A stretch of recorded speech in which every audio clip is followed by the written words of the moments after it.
जो आध्यात्मिक व्यक्ति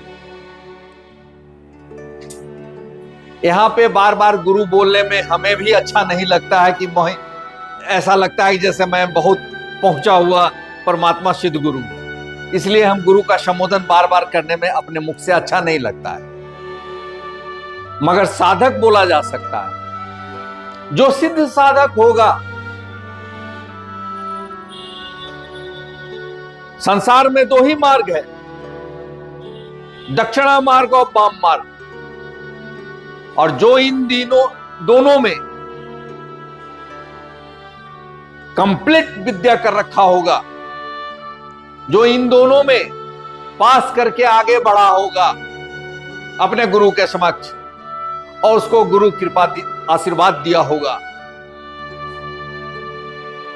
वही व्यक्ति सिद्ध साधक और सिद्ध गुरु कहलाएगा। हमारे रामकृष्ण परमहंस उनके भी गुरु थे और उन्होंने इतना सिद्ध कर लिया अपने आप को कि मां तारा, मां भगवती, मां काली हर रूप में आकर उनको दर्शन देते थे और माता खुद अपने हाथ से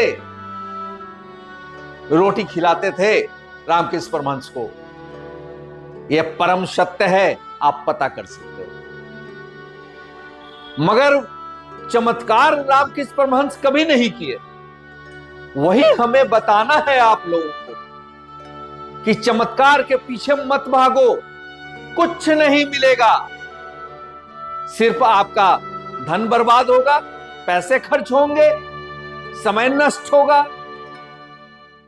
भागते चलोगे कभी इस चमत्कार वाले बाबा के पास, कभी उस चमत्कार वाले बाबा के पास। मैं किसी का नाम नहीं लूंगा, मगर हमें तो एहसास होता है सत्य क्या है। वही सत्य आप लोगों के बीच में रख रहा हूं और रखा हूं। समझो, संभालो अपने आप को, बर्बाद मत करो, अपने गलत राह पे मत जाओ। सिद्ध साधक गुरु को ढूंढो, उन तक पहुंचो, उनकी इच्छा को पहले जागृत करो, क्योंकि जो योग्य होगा वो चमत्कार करके नाम कमाने के पक्ष में नहीं रहेगा, क्योंकि उसको चाहिए क्या?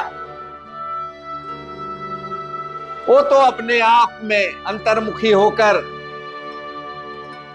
ब्रह्मांड से परे जाने की जो कला जान जाएगा, वो तो परमात्मा के समक्ष होगा। उसे क्या जरूरत है किसी चीज का, कोई नाम कमाने का और बहुत बड़ा धनाढ्य बनने का? वो तो संतोषी होगा। लेकिन आज के अर्थयुग में, आज के कलयुग में तो कहीं जाने के लिए, ट्रेन का टिकट के लिए तो पैसा चाहिए। आप कहोगे कि आप इतने सिद्ध हो तो ऐसे ही चले जाओ। यहां पे सत्य मार्ग पे चलने वाला व्यक्ति अपने शक्ति को धोखा देके कभी भी विदाउट टिकट नहीं जाएगा। वो बजाते टिकट कटाएगा और तब सफर करेगा। हम जैसा व्यक्ति तो ऐसा ही करता है। ऐसे बहुत चमत्कार मेरे जीवन में हुए हैं जो हमारे शिष्य भक्त लोग जानते हैं,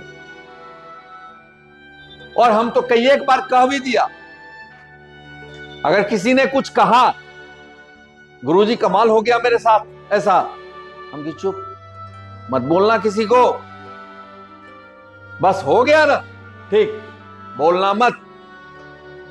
ऐसा गुरु ढूंढो, तभी आपका कल्याण होगा। मंदिर के तरफ भागे चले जा रहे हो, मंदिर जाओ, मना नहीं करता हूं, मगर तुम जहां बैठ के साधना करो वो मंदिर बन जाए और जिसका साधना कर रहे वो तुम्हारे पास आ जाए मिलने के लिए, अनुभूतियों के माध्यम से या साक्षात। ऐसा बनो ना। मांगने की आवश्यकता साधक को नहीं पड़ती है। साधक के नजदीक प्रकृति की सारी संपदा स्वतः आना शुरू हो जाता है। अगर हमें आज खाने की इच्छा है, हम अपने घर में, कई एक बार ऐसा हुआ है, इच्छा हो, पहले तो इच्छा जगती नहीं है लेकिन इच्छा हो गई कि आज हमको कुछ ऐसा हलवा खाना है, तो देखते हैं कि कढ़ाई पर से सुगंध आना शुरू हो गया। क्या कर रहे हो भाई? तो हलवा बना रहे। चूंकि मेरे अंदर वो इच्छा जगी थी कि मुझे हलवा खाना है। ऐसा बनो ना कि बोलने की जरूरत ना पड़े और तुम्हारी समस्या हल हो जाए। ये साधना में शक्ति होती है और सत्य में शक्ति होती है। तो सत्य के तरफ जाओ ना। गलत क्यों भाग रहे हो आप लोग को बार बार समझा रहा हूं। ये मत समझना कि गुरुजी या ये व्यक्ति, क्योंकि मैं तो अपने आप को गुरु मानता ही नहीं, मैं तो आम साधक साधना करता हूं और आम जिंदगी जीता हूं।